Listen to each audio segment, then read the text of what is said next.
Bonjour à tous, Monakea pour un nouveau tuto express sur le traitement de la peau sous Photoshop. 5 minutes pour se débarrasser des rougeurs sur vos portraits difficiles. Je vais ici prendre une image de François Damien, un humoriste belge qui, comme beaucoup de gens du Nord, a une peau qui rougit facilement au soleil. Et de nombreux de ses portraits font apparaître ce petit défaut de peau. Sur cette image, l'éclairage latéral rouge ne va pas non plus en sa faveur.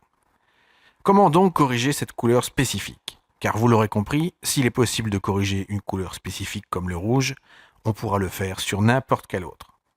Comme changer la couleur d'un vêtement, la couleur du ciel ou de celle d'une voiture.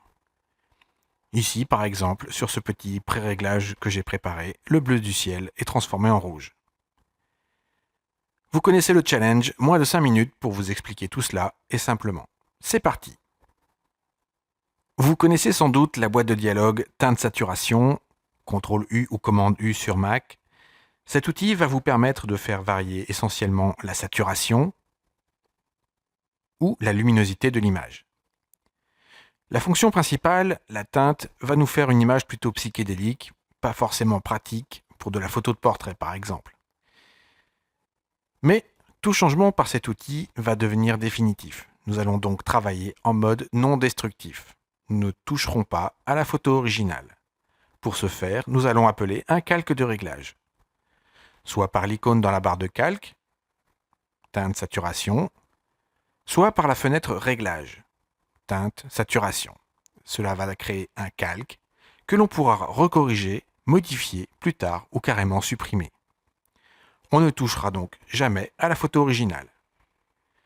Je suis donc sur mon calque de réglage, je fais apparaître la barre d'information et je ne vais pas chercher à changer la teinte globale de mon image. Vous avez vu, cela peut faire des images psychédéliques. Mais nous allons agir sur une couleur spécifique. De global, je vais choisir rouge, mais je peux très bien le faire avec n'importe quelle autre couleur du menu, cela n'a aucune importance.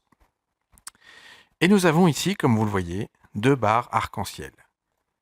Il s'agit des couleurs originales, sur la barre du haut, et en dessous, pour l'instant nous avons les mêmes couleurs, mais il s'agit des couleurs finales de la photo de destination. Je vais donc bouger mon curseur de teinte et vous voyez l'arc-en-ciel se déplacer en bas. Le rouge va donc devenir bleu. Nous pouvons le vérifier sur l'image. La plage de correction est définie ici entre les petites barres. Cela veut dire que le pré-réglage du rouge ici va affecter le rouge et le rouge orangé.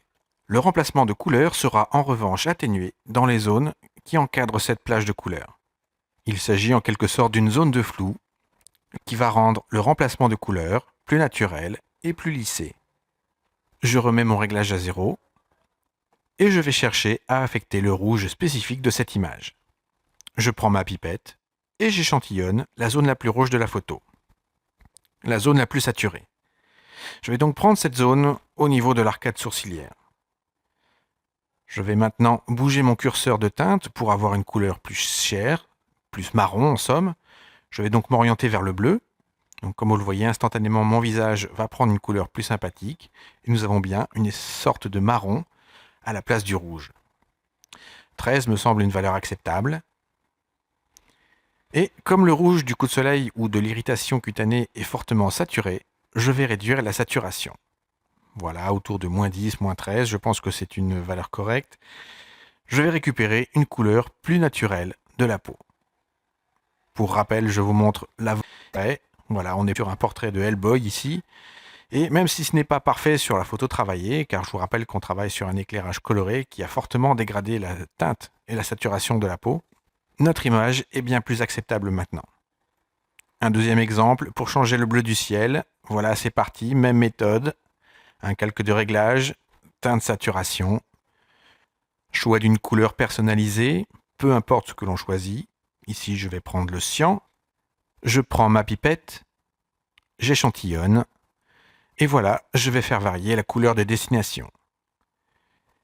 Voilà, vous savez tout sur la réduction des rougeurs de la peau ou du remplacement de couleur.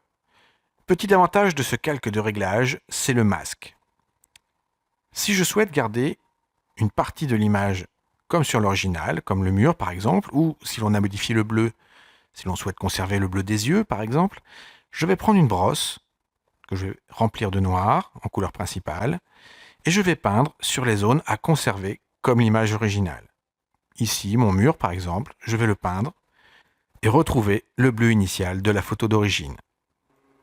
Il ne vous reste plus qu'à essayer par vous-même en changeant la couleur du ciel de vos photos ou de la couleur de votre voiture.